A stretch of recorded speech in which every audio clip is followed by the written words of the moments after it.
కీర్తనలు గ్రంథము 18వ అధ్యాయము 3వ వచనం. ఆయన నా శత్రువుల చేతిలో నుండి నన్ను రక్షించును. ఎంత చక్కని మాట కదా. ఆయన మన శత్రువుల చేతిలో నుండి రక్షిస్తాడంట. మనం ఎదుగుతుంటే చూసి ఓర్చుకోలేని వారు కొంతమంది ఉంటారు. వారి పని ఏంటంటే ఎప్పుడు మన మీద ఈర్ష్యపడుతూ ఉండటమే. ఎప్పుడు మనం శ్రమల పాలవుతామా, సంతోషంగా ఉన్న మన కుటుంబాలు ఎప్పుడు నవ్వుల పాలవుతాయా అని ఎదురు చూస్తూ ఉంటారు. అయితే వారి కోరికలు దేవుడు నెరవేరనివ్వడని దేవుని వాక్యం స్పష్టంగా ఉంది. శత్రువులు అంటే భూమి మీద ఉన్నవారే కాదు, అసలు శత్రువు ఒకడున్నాడు. వాడి పేరే సాతాను.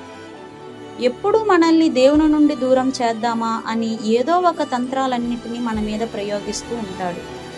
అయితే వాడి ప్రయత్నాలు కూడా మన మీద ఫలించవు అని ఈ వాక్యం ద్వారా మనం అర్థం చేసుకోవచ్చు. కాబట్టి భూమి మీద శత్రువులైన అసలు శత్రువైన సాతాను అయినా సరే వాళ్ళు చేసే ఎలాంటి ప్రయత్నాలైనా మన మీద ఫలించవు. ఎందుకంటే మనకి తోడుగా మన దేవుడు ఉన్నాడు. ఆయనే సెలవిచ్చాడు, నీ శత్రువుల చేతికి నిన్ను అప్పగించను, నీ శత్రువుల చేతి నుండి నేను నిన్ను రక్షిస్తాను అని.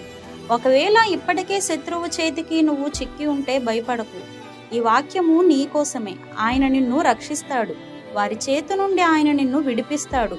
కృంగిపోవద్దు, దిగులు పడవద్దు. ఆయన నిన్ను వారి చేతిలో నుండి విడుదల చేసే సమయం ఆసన్నమైంది.